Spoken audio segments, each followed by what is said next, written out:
आपको बता दें कि बुग्गावाला क्षेत्र के वन गुर्जरों ने सरकार पर आरोप लगाए हैं और वहीं अरशद गुर्जर का कहना है कि सरकार के द्वारा शोषण किया जा रहा है, सुविधा से वंचित वन गुर्जरों को रखा जा रहा है। पिछले कई वर्षों से लगातार वन गुर्जर अपनी समस्याओं को लेकर शासन प्रशासन के चक्कर काट रहे हैं, लेकिन उसके बावजूद भी वन गुर्जरों की कोई सुनवाई शासन प्रशासन और वन विभाग की तरफ से नहीं की जा रही है। वहीं पत्रकारों के जरिए वन गुर्जरों ने अपनी समस्याएं रखी हैं और उत्तराखंड सरकार से आग्रह किया है कि हमारी मांगों को जल्द पूरा करें और अगर उनकी मांगों को पूरा नहीं किया जा सकता है तो एक बड़ा आंदोलन भी करने के लिए वन गुर्जरों को बाध्य होना पड़ेगा। वहीं लगभग 200 परिवार ऐसे हैं जिसमें सरकार के द्वारा आश्वासन दिया गया था, लेकिन उसके बाद भी उस आश्वासन पर कोई कार्रवाई नहीं हो रही है और ना ही मकान और ना ही पीने के लिए पानी और ना ही बिजली व्यवस्था। आखिर वन गुर्जर अपना घर परिवार कैसे चलाएं, ये बड़ा सवाल उठ रहा है। वन गुर्जरों को जबरदस्ती सन 2017 में राजाजी पार्क से बाहर उजाड़ दिया गया है, बाहर फेंक दिया गया है, जिसमें उनकी शुद्ध सरकार द्वारा नहीं ली गई है, जिसमें हमने जैसे कैसे भी करके अपनी पीड़ों को, अपनी दर्दों को सरकार तक पहुंचाने का काम किया। आज वन गुर्जर जो हैं, हर वन गुर्जर 10,000 रुपये प्रत्येक महीना देता है, जो कि अच्छे शहरों में 10,000 रुपये कमरे का किराया है। आज हमारे वन गुर्जर जिसकी ज़मीन पे रहते हैं उनको 10,000 रुपये मुहैया कराते हैं तो अपना डेरा जो है ज़मीन पे रख सकते हैं। यहाँ रावती नदी पर जो गुर्जर बस्ती है, इनकी 300 बस्तियाँ गुर्जरों की हैं यहाँ पर आसपास में ही। तो इन लोगों ने यहाँ पर मीटिंग रखी, हमको बुलाया अपनी बात कहने के लिए। हमने इनकी बात सुनी, सुन कर के हमें दुख भी हुआ कि इन्होंने अपना दुख जताया। ना तो इनके पास पानी की समस्या है और ना इनके पास लाइट है। चारधाम यात्रा शुरू हो चुकी है। केदारनाथ हेली सेवाओं को लेकर इस बार भी मारामारी का आलम देखने को मिल रहा है। इस बीच उत्तराखंड नागरिक उड्डयन विकास प्राधिकरण यानी यूकाडा ने टिकट बुकिंग पर सख्ती बढ़ा दी है।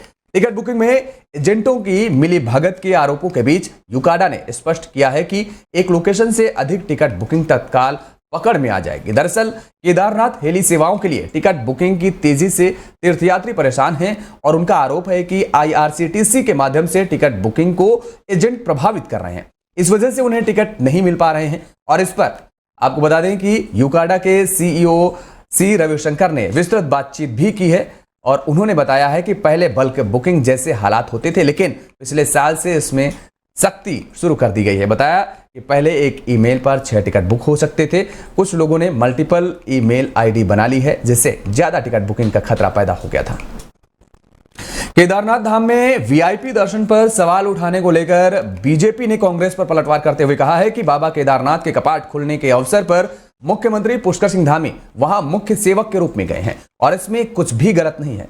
तो वहीं आपको बता दें कि प्रदेश मीडिया प्रभारी मनवीर सिंह चौहान ने कहा है कि खुद को मुख्य सेवक कहने वाले CM VIP नहीं, प्रदेश के मुखिया के तौर पर गए।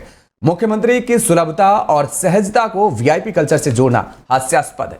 उन्होंने कहा कि चारधाम यात्रा प्रदेश की आर्थिक की रीढ़ की हड्डी है और उन्होंने यह भी कहा कि बीजेपी सरकार ने ही धामों में सुगम और सुलभ दर्शन के लिए शुरुआती 15 दिन VIP दर्शनों से परहेज को सभी राज्यों को पत्र लिखा था।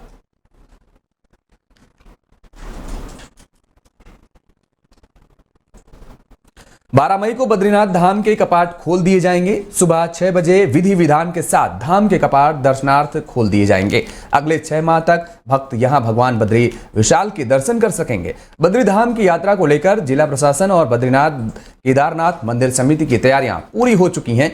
वहीं इस साल कपाट खुलने के मौके पर सेना के बैंड धुनों के साथ ही पहली बार उत्तराखंड होमगार्ड विभाग के मस्क बाजे की धुन भी श्रद्धालुओं को सुनाई देगी। चमोली होमगार्ड के प्रभारी कमांडेंट दीपक कुमार भट्ट ने जानकारी दी है कि होमगार्ड कमांडेंट जनरल केवल खुराना की पहल पर होमगार्ड के जवानों की मस्क बाजे को टीम तैयार कर दी गई है, जो देहरादून में आयोजित कार्यक्रमों में अपनी प्रस्तुति दे चुकी है।